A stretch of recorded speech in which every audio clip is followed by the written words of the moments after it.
Those of you local to Colchester will probably have seen splashed all over the newspapers about a local man named Ian Drew who was representing a new group called the Essex Residents Association when he went into Colchester Council to have his say on 5G and the resulting hoo-ha because Mr Drew mentioned COVID vaccines and lockdowns and several other things along with the 5G. Of course, he immediately got branded as a conspiracy theorist by, yes, you've guessed it, lovable Lee Scordis. Bless his little cottons. But the person that was on the receiving end of the most amount of flack from both the press and Councillor Scordis was Councillor Andrea Luxford-Vaughan, because she was sympathetic to Mr Drew's concerns over 5G. Unfortunately for her, she didn't express it in, let's say, scientific terms. So this is what got her into so much trouble. Is because there is no evidence to say they don't cause harm. And certainly people much cleverer than me, physicists, have done research that suggests that actually, especially in young people, it fries their internal organs, including their reproductive organs. Now, there's no proof because we haven't been doing it long enough, but I'm deeply sympathetic. So, yeah, frying probably wasn't the best word choice. And because of that, the local Standard and the Gazette had an absolute field day on her. Thanks in part, we suspect, to Councillor Lee Scordis. So as Councillor Scordis was at that meeting, and he's never one to miss the opportunity to call someone a conspiracy theorist, from the meeting he was tweeting at a Colchester Cabinet meeting where a conspiracy theorist is spreading nonsense about 5G. And then he went on to try and discredit Councillor Luxford-Vaughan by saying, incredibly, Councillor Luxford-Vaughan, Lib, agrees with the conspiracy theorist on 5G, as apparently no one has proven 5G doesn't hurt people. She's a cabinet member. Well spotted, Councillor Scordis. She is. Now, the Standard at least interviewed an expert, rather than Councillor Scordis, to give their opinion. Professor John Frank of Edinburgh University said there is no evidence to support Ms Luxford-Vaughan's claim about 5G masks affecting people's internal organs. He said it is not going to fry people's innards, that's ridiculous. Well, she herself said there's no proof as well. Now, there's no proof because we haven't been doing it long enough. But he did say more research is needed to establish the long-term effects of radiation emitted by 5G networks, and conspiracy theorists could take advantage of the uncertainty. Moving into a 5G range, we are exposing people to a range which there is almost no research. And finally, if you need 5G masks every 100 to 200 metres, how many masks are needed? About 35 times as many. So then when the Gazette asked her to comment, and she'd had more time to think about her answer a bit more, she replied, "The jury's still out on the science. There are qualified people that have mapped the radiation from telecommunication towers and believe it is possible that within a certain range there could be health implications to humans and wildlife, but it's too early to determine what the long-term effects might be." Then, because of her more careful word choice, Councillor Scordis then started spreading misinformation about Councillor Luxford-Vaughan by tweeting, "Very troubling views for anyone to have that's in power. The councillor concerned is strongly denying she said what is recorded live at Cabinet." No, she's just phrased it better, Councillor Scordis. I do hope you're not breaking your code of conduct, because whilst we know it makes no difference at all what you say about the public, what you say about other councillors may well get you into the degree of trouble that it did Councillor Moore. So joining me to discuss all this is someone who's very well versed in 5G, and that is Ian Jarvis, who has been into computers since 1968, and he qualified in 1976 with a degree in computer science. And Ian goes round all over the country talking about 5G and advising councillors. He worked in the computer industry for over 30 years before retraining into the health industry, where he also started studying the effects of radio frequencies. Alongside him is a familiar face to many of you of Carinna Cooper. But what you may not know about Carinna is she is a phenomenal physio with an extensive knowledge of electrotherapies such as pulse shortwave diathermy and interferential therapy. And she totally nerds out on how these things affect our tissues and physiology at a cellular level. So as many of you may be aware, 4G and 5G towers pump out radiation at a similar frequency to a microwave oven. So whilst it's obvious Councillor Vaughan shouldn't have used the term frying, just how far off was she with her description, and were the newspapers fair on her? So we're going to look at that and also how the technology works, the difference between 4G and 5G, and any effects it may have on our body and the environment as a whole. So let's dive in and see what Ian Jarvis and Carinna Cooper had to say on the matter. That is, physicists know very little about biological tissue. They don't work with it. So when a physicist starts telling you it can't possibly affect a human being, ask them what biology they know.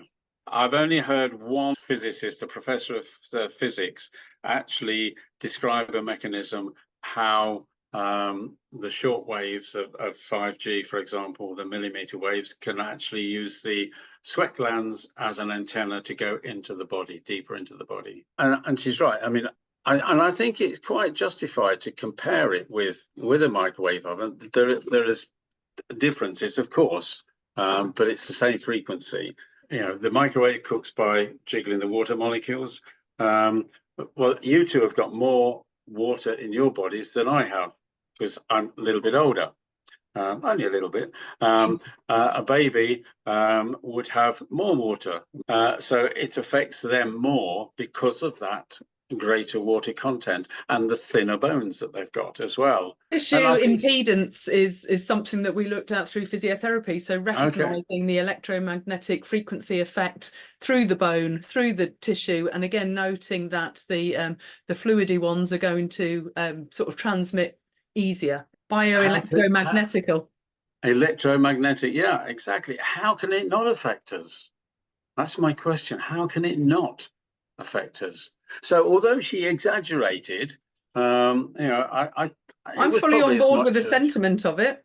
Me too, yeah. I mean, it's going to affect every single cell in your body. You know, it's coming over us all the time. It's going to affect every single cell in your body. So the way it affects you, the way it affects me will be different. Yeah. And that's it. Generally speaking, my thinking about it is it will affect you where you are most weak.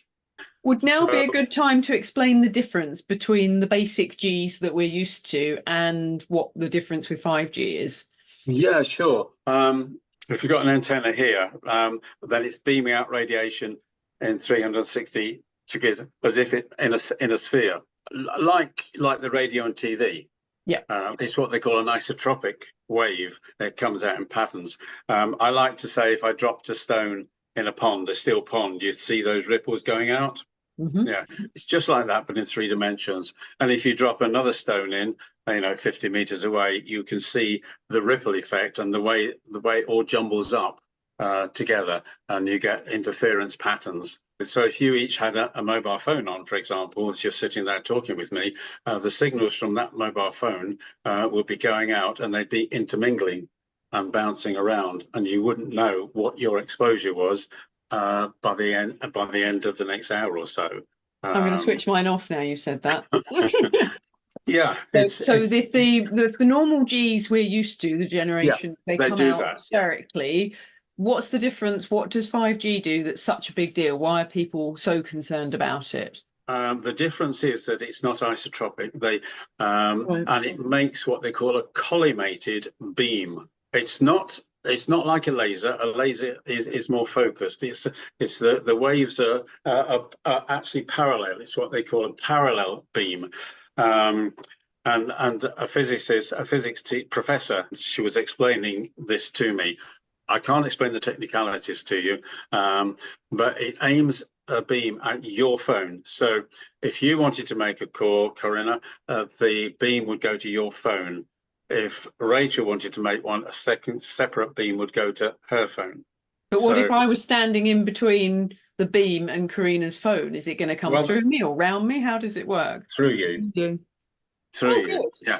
The frequency can go from the same frequencies that currently we use with 3G and 4G and 2G right up to, in theory, at least 300 gigahertz. We're using up to about 5 at the moment. So just think of that as a range. I have no idea if anybody's tested 300 gigahertz, none whatsoever. And it has not been proven safe. Even coming on to the International Commission of Non-Ionizing Radiation Protection, which is the body that is used to give the councils freedom to say we don't have to take any notice of health effects. Okay, that does not say if it is safe. Nowhere in that paper does it say EMFs up to this level are safe. What it actually says, and I would recommend every single councillor on the planning committee should read it, as they should read several other documents that I can point out to them, ignoring the fact that it's not a commission anyway, but we'll go around that for the moment. It says it's for the protection of humans. That's it. No plants, no wildlife, nothing, just humans. Absolutely, protection of humans. And then it goes on to say, so it's for the protection of humans against substantiated adverse health effects. So they're acknowledging that there are adverse health effects with radio frequency radiation. That's ICNIRP, the International Commission on Non-Ionizing Radiation Protection. It's a really important document for people to read. I guess there's probably only half a dozen of us in the UK who's actually read it. I've read it, so add one You've more. read it? Power to your elbow then. I was looking into it for EVs because of the constantly adjusting frequency of driving them. Your body doesn't get to adapt to a single frequency, and their recommendation, the maximum exposure was 30 minutes. And I'm thinking, are they going to have to change bus drivers every 30 minutes? Yeah. Or do they even know about that? Do they even know about that? They're probably ignoring electric buses. With that's one thing they want to bring into Colchester, the rapid transit system. Coming back to IGNIRP briefly, so it actually says that in there, and then not only does it say it's the protection of humans, that then it goes on to make lots and lots of exclusions, like anybody with metal in their body, for example, including pacemaker and implanted devices as well. Yeah, to dental, to braces. To contraceptive coils, to earrings, all those metal things, you're excluded. Sorry. And if you're undergoing a medical treatment, you're also excluded. So how many of us is that left? So how many people does it protect? Not many, I suspect. And then I said it doesn't say it's safe. What it says, again, down in the body of the report, it says, if your exposure is kept below R level, you are unlikely to suffer harm. Now, the last time I looked in my scientific dictionary, unlikely is not a terribly accurate word to use in the context of what they're supposed to be doing. I wouldn't go quite so far as to say it's not worth the paper it's written on, but you get the gist. I mean, if it doesn't protect humans because of all those exclusions, and it doesn't even mention the things that Rachel just said, the environment. Yet again, in planning applications, I have read the telecom application saying IGNIRP standard protects against humans and the environment. No, it doesn't. You know, and the case officers are not challenging the companies on these points, probably because they haven't read it. A microwave is like 3,000 watts of electricity so it's very powerful. Whereas what is the power of a 5G tower, if there's such a thing as an average? Well, they do vary. It's not my research, it's other research. There's a French paper, and they estimate that it uses between 40 and 70 average domestic homes. So but doesn't it dissipate? I mean, are you saying it is? Yeah, the radiation, well, it will go. I mean, Nokia, in a paper that they wrote, says we can service thousands of customers over hundreds of square miles with one 5G tower. Now that's powerful. You know, it's going to send that out all that way, and you can get a usable signal a long way away. But also in some of your talks, you've mentioned that the telecom companies are warning their investors there could be future liabilities, which sounds very similar to the tobacco industry and pharma industry, etc., etc. And also you mentioned that the insurance companies will not cover for EMF damage. So it's obviously something they have done risk assessments on. They have. The annual reports of many of the insurance companies were saying exactly that. They were saying it's an emerging risk. We need to put money aside because we may be held liable. And even some of the telecom companies have said the same thing. Nokia, for example, is quoted on the EHS Trust website as saying exactly something like that. We could be held liable in the future. Wow. So they are expecting. Yes, that does rather lead one to conclude that there could be problems, and they are well aware of it. Yeah, I mean, it's certainly something that could be used and should be used in writing to a council. That's another difference between when 4G came out. People who were following the industry and business pretty well knew what it was going to do. We had a pretty good idea and no secrecy with it. 5G, it's all about secrecy. It has come from military, as we said. It's not been developed and tested in the public domain.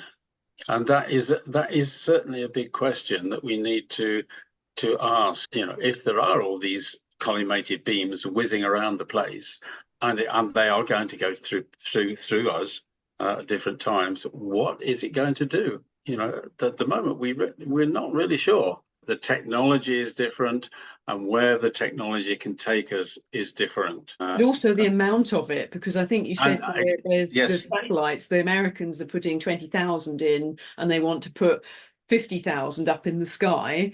But that's going to over the entire Earth. So basically, there is no escape. You said the power of the sun is higher, but we can escape the sun. If you know you're sensitive and you've been overexposed, you come in, you put exactly. on. You get out of the way. There will be no escape anywhere on Earth. Yeah. And we don't know the effects. And, so the most recent figure I've seen is 1 million. 1 million? Absolutely. Well, then I think we need to apologise to Councillor Luxford Vaughan and say she was dead right. They're going to slow down. Dead right, yeah. So a lot of people don't worry about the radiation coming from phone masts because there's radiation everywhere. And this is true. There's radiation from the sun. We're exposed to all sorts of different frequencies, electromagnetic from the earth. But the difference is between the natural ones and man-made. So the man-made ones are pulsed and they're square-toothed. So the data is packaged up in a very complicated way so that they can compress it and get more into the signal. And basically, the more complicated the signal, the more stress it puts on the body. And that's difficult to comprehend because we can't see it and we can't hear it. But if you could see it, so this visualization is by no means accurate. It's not. It's just to give you a sense of the difference of what our bodies are bombarded with 24/7. So while we can't hear anything, our cells do pick up very much so on frequencies and vibration. Now, I don't have one of those gadgets that measures it and can show you, but the next best thing I have, and I found this out since doing these videos, is this. Let me just switch this light on. Now, can you hear a buzzing noise? Because this one light, let me show you. Tiny little light that I'm sitting probably about 2 or 3 foot away from, that has wrecked several videos before, or the audios of several videos before I figured out what it was. That causes something called adaptive stress. So our cells are constantly trying to deal with all of that background noise. And it's everywhere. We're already sitting in a superfit from Wi-Fi to just the electrical currents and goodness knows what else that's going on. So this technology is going to be rolled out everywhere, whether we like it or not. Now, no one's asked us. It's not like we need 5G. We don't need any faster cat videos streaming. It's not for us. It's for all the technologies that they wish to bring out to support what they are doing moving forward. So autonomous vehicles, whatever needed for AI, all this progress is happening without any consultation as to whether we the people actually want it. And I'm sure there are some people that want electrified everything. They want to be able to talk to their lights, their fridge, and have everything on voice command and live in this digital world utopia. Great, go build a digital city, have everything automated, have it full of AI, and enjoy yourselves. But to put it on the rest of the planet, there will be nowhere on Earth you can escape these frequencies. And I know already 4 people that really struggle to varying degrees, some which can't even go into towns and cities where they pump out free Wi-Fi. They are that sensitive. So as funny as it may sound to some of you and thinking it's a conspiracy theory, We do need to have a proper adult conversation about this before we are absolutely swathed 24/7 in a form of radiation that nobody knows how it is going to affect us all. We owe it to ourselves and the future generations. And we've been through all this before with things like DDT, with thalidomide. It's safe, and it's not. And it takes sometimes decades, if not hundreds of years, for them to admit things aren't safe. And let's face it, if it was 100% safe, we wouldn't need organisations like ICNIRP. They wouldn't be necessary. So Ian Jarvis did share his extensive knowledge with us for a good couple of hours, so I have loads of video footage. If there is interest, I would happily do a video where he spoke about how to challenge 5G masks being installed. He works with a lot of councillors. A lot of councillors think there is nothing that they can do and their hands are tied, and that really isn't the case. There's been a couple of occasions where masks have been turned down on health reasons. So if you would like me to put that video together, please do leave me comments below. You can get in touch with Ian Jarvis via the Stand Up Wolverhampton website. I'll link to his webpage. He's got a lot of resources on that website. So if there are councils that want to have his advice, he's happy to do Zoom calls and give you lots of resources that help you successfully challenge these 5G towers going everywhere. So for those that want to know more about the technical aspects and how the effects this has on the body, Carinna and I attended a fantastic talk by Oliver Percival in Gloucester last summer, and his talk is probably one of the most concise I've ever seen. So I will link to that in the show notes. I will also link to the footage of Ian Drew from the Colchester Residents Association so you can see all the concerns he raised. But we did go through a few of them with Ian Jarvis, so let's take a look at those now. All devices that are connected via radio waves are transmitting radiation. It was first discovered in 1932 that radio and radar workers were affected. We are now bathed 24/7 in electrosmog. Electrosmog is the totality of all electrical and electronic devices, electric wires, power lines, wireless devices and antennas. 5G is designed to deliver concentrated and focused electromagnetic radiation in excess of 100 times current levels, in the same way as do direct energy weapons. We've been measuring the electromagnetic radiation being emitted from many of the installations around Colchester, as are our colleagues doing in other parts of the county. All the readings taken are well in excess of the International Commission for Non-Ionising Radiation Protection Guidelines. We're very much aware of the government instructions to local and city councils that on planning applications, no objections on health grounds should be considered. Constitutional law states that we do no harm. This must override Telecoms Legislation Act. Right, thank you. It's Ian. up to you It as a has to council stop. who represent the people to stand by this and take note of the concerns of the public We about are, Ian. 5G. A lot of what Ian said is actually true. For example, did 5G come out of the military? Yes, it did. 1971, I think it was, the US Navy wrote a paper which simply listed the research that had been done on EMFs and biological tissue of 2,300. That's 1971. The military's known about this for all those times, and they are researching. We've got some very good things out of military research, and some of them are in our homes today. Microwave ovens, for example, came out of the use of radar in the Navy. On cold nights, the sailors would go and stand in front of the radar because it warmed them up. And So the microwave was originally called the radar range. Radar range, yeah. Yeah, I mean, you're right, Rachel. He did say some very relevant things. Again, another of Ian's comments when we're talking about the low traffic neighbourhoods, and he mentioned the smart cities. Well, there's a quote in several planning applications. It's a good way of picking up information, actually, reading planning applications. One of the telecoms companies, okay, this is not me, telecom company, has written, the way 5G works, it is closely connected with the smart city agenda. Those three words. That's Clark Telecom telling you that. I'm not making it up. Yes, because Ian read something like that out, didn't he, during his speech? He did, yeah. And they follow that up with quite a few things. You know, there is absolutely no doubt about it that is all the messages that we are getting. And they are in black and white from telecom companies and from government as well. I've got a government paper which talks about the expectation of autonomous driving buses and taxis. So essentially they're saying we'd be quite happy for all bus drivers and taxi drivers to lose their jobs. Yeah, that's another way of looking at it, of course. So there's absolutely no doubt about it whatsoever. There are ways and ways of saying it, yes, and ways of introducing it, but nonetheless, it is coming. Another of my favourite quotes on a paper that they wrote some years ago about 6G, to the effect of Ericsson believes, blah blah blah, we will virtualize every aspect of your life. So everything is going to be virtual. Yes, if a member of the public comes forward and mentions this, he's immediately a conspiracy theorist. Exactly. So does that mean these telecom companies are conspiracy theorists as well?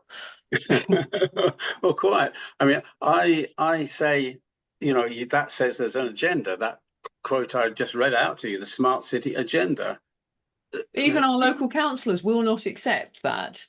Because they mock us because we've questioned, is Colchester going to be turned into a 15-minute city, because we have concerns over it, and it's like, oh, don't be ridiculous. Yes. It's like, well, you're using all the language, you're installing all the systems, looks like a 15-minute city, smells like a 15-minute city, are you sure? But it's like, no, you're a conspiracy theorist. Okay. Yeah, it is. You're right, and you get all those things thrown back against you all the time. I do think the power of the word conspiracy theorist is losing somewhat. Like, people are becoming more aware. And in the last 300 years, where it's gone from there to what we've got now, we are actually a swamp. That's why we call it electrosmog. Even a few years ago, when 4G came out, it really upped the game, because that's really when it really started swamping everything out.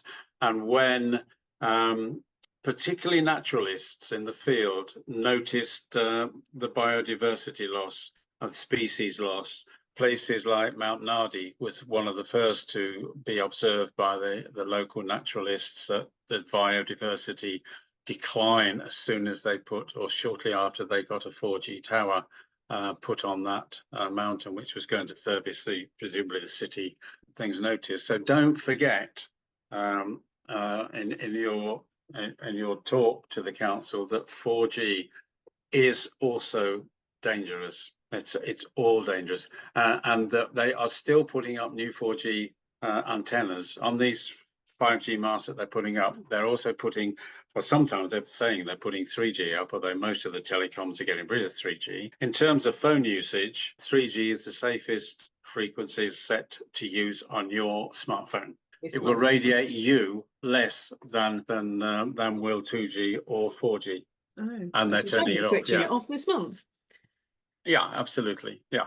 So, but the thing is, it's the cumulative effect. Although it might be minor at the moment, if they do get this grid in the sky, you will be bombarded day and night unless you basically live in an underground bunker.